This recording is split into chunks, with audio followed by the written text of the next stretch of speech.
je to až také náročné, ale tu chýba tá podľa mňa taká väčšia vôľa. Poznáme sa síce len 5-6 rokov, ale si myslím, že za ten čas sa nám podarilo vybudovať veľmi korektný a priateľský vzťah postavený na takých hodnotách, ktoré uznávame obidvaja, a to znamená je čestnosť a spravodlivosť. Sa mi podarilo vlastne uskutočňovať turnaj futbalových základných škôl, ktoré sú v pôsobnosti našej mestskej časti. Seniori potrebujú len slušné zaobchádzanie, to znamená, aby mali kde výjsť, aby mali sa kde prejsť, aby si mali kde odložiť, sadnúť si na lavičku. Také jednoduché veci, ktoré podľa mňa sú nedostatočné v celom meste. Tie projekty sú, len treba na nich pracovať. Nie je to až také náročné, ale tu chýba tá podľa mňa taká väčšia vôľa pracovať na tom, aby fakt to bolo aj bezpečné a večer kľudne mohli ísť tí ľudia sa prejsť, vyvenčiť psíka a podobne.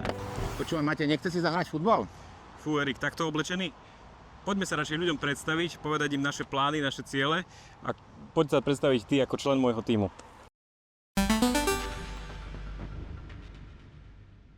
Pokračujeme v predstavovaní kandidátov mojej kandidátky plný energie a jedným z týchto ľudí, ktorý bol teda aj členom mojej kandidátky naposledy v tých posledných voľbách pred 4 rokmi, je pán docent Erik Weiss, vysokoškolský pedagóg, športovec, bývalý fotbalový rozhodca, aj preto sa nachádzame tu na fotbalovom ihrisku, ktoré je veľmi blízke Erikovi.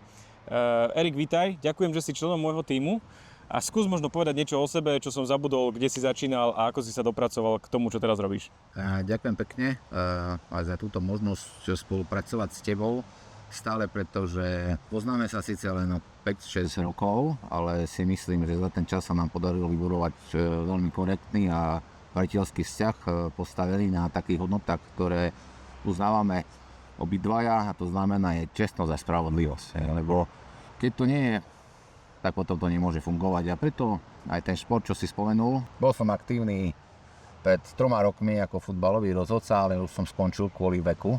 A teraz v súčasnosti pôsobím aj ako delegát pozorovateľ v slovenských futbalových súťažiach. A ten šport ma naučil vážiť si fair play a vážiť si vlastne tých ľudí, čo vedia, na čom im záleží a aké majú tie hodnoty nastavené, a preto veľmi vítam tú spoluprácu a takisto som plný energie pokračovať s tebou, pretože tá symbióza je a funguje a máme aj niekoľko spoločných projektov, takže preto sa veľmi teším. Ty okrem toho, že si poslanec mestskej časti, si aj poslanec mesta. Povedz mi možno, že ako si sa k tomu dopracoval, ty si naskočil tak možno na poslednú chvíľu do toho nášho týmu pred 4 rokmi, ale nakoniec sa ti podarilo uspieť aj v týchto voľbách do mestského zastupiteľstva a aj tam si bol pomerne aktívny, boli sme spolu v klube, veľmi veľa vecí sme spolu riešili a snažili sme sa pre sever vylobovať. Ako sa ti možno toto páčilo, ako si mal predstavu v rámci toho, ako budeš fungovať v mestskom alebo miestnom zastupiteľstve, čo sa naplnilo a čo ťa možno sklamalo? Dá sa to posúdiť vlastne takými 2 rovinami. Tým, že som naskočil neskoro, pretože stále ma oslovali ľudia, teda pred tými poslednými voľbami. Vlastne ak nejaký ten výtlak bol z tých ľudí, čo znamená, že by sa vlastne niekto ich zastupoval. Dostalo sa mi tu česť a dostal som sa do toho mestského zastupiteľstva spoločne, kde však vidím určité priestory na zlepšenie, hlavne po tej komunikačnej rovine, ale hlavne tie administratívne a tie byrokratické veci, ktoré zaťažujú a tých ľudí, občanov vôbec nezaujíma, kto je v akom klube alebo kto ako čo, len potrebujú ozaj tie korektné veci a korektné výsledky, aby mali vlastne kľudný a pokojný život, pretože toto je jediná cesta k naplneniu. Spolu sme teda v poslaneckom klube Laca Lorinca, ty si sa rozhodol aj podporiť v rámci volieb na primátora mesta. A prečo si tak rozhodol, alebo čo ti možno na ňom tak imponuje? Práve to, čo aj na tebe, je to, že je vlastne férový človek. To, na čom sa dohodneme, podáme si ruky a to platí.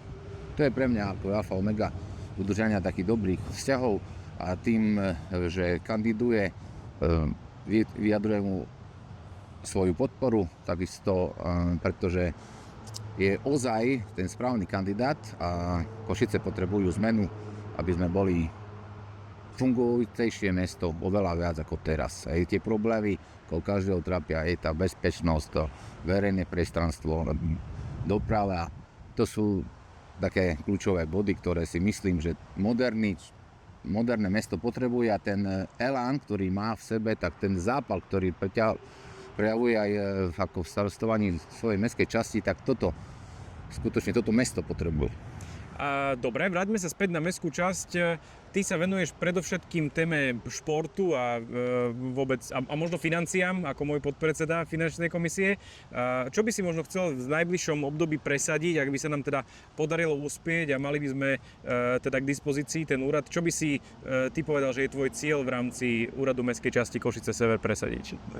Veľmi dobrá myšlienka bola vlastne, keďže som ten športovec, aj keď bývalý, ale stále aktívne, ešte niečo robím samozrejme, tak vlastne tá mládež potrebuje vlastne odísť od tých telefónov, od tých vlastne počítačových hier a podobne, a preto aj sa mi podarilo vlastne uskutočňovať také vlastne spolupráci aj s mestskou časťou turnaj futbalových základných škôl, ktoré sú v pôsobnosti našej mestskej časti, čo by sa samozrejme dalo preniesť aj do konkurenčných, teda nazvime to tých mestských častí alebo našich partnerov, kde vlastne by mohlo byť také celosúťažné. A pretože to je len jeden šport, futbal, môže byť hokejbal, máme tu možnosti.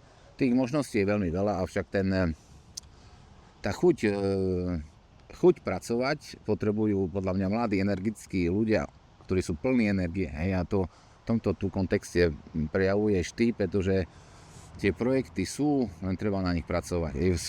A už by som možno trošku otvoril tému aj vlastne futbalovej súťaže dospelých, kde vlastne som už aktívne začal, venujem sa tomu už 2 roky, aby sa vlastne tí futbaloví nadšenci prihlásili a otvorila sa mestská futbalová súťaž, pretože v súčasnosti neexistuje.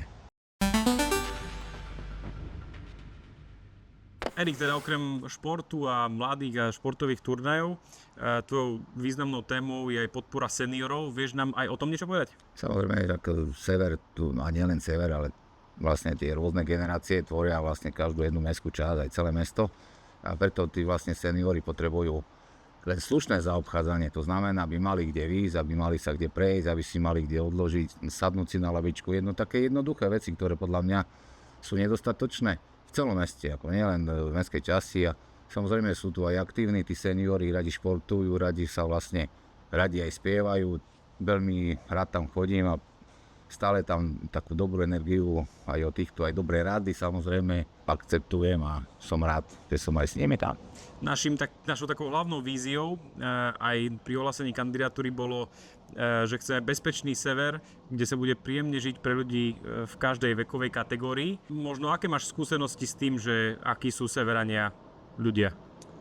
Severania sú super ľudia, pretože je to najkrajšia mestská časť a ja tu rád som, aj tu žijem, aj tu vychovávam deti a tu takisto aj moja úzká rodina žije a som tu chodil aj na základnú školu, aj športoval som tu a vlastne tá kvalita tých chodníkov, kvalita tých ciest, takých tých jednoduchých fakt vecí, ktoré sa dajú robiť a nie je to až také náročné, ale tu chýba tá podľa mňa taká väčšia vôľa pracovať na tom, aby fakt to bolo aj bezpečné a večer kľudne mohli ísť tí ľudia sa prejsť, vyvenčiť psíka a podobne.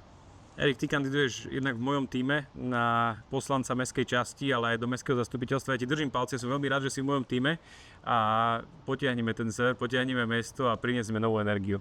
Plný energie.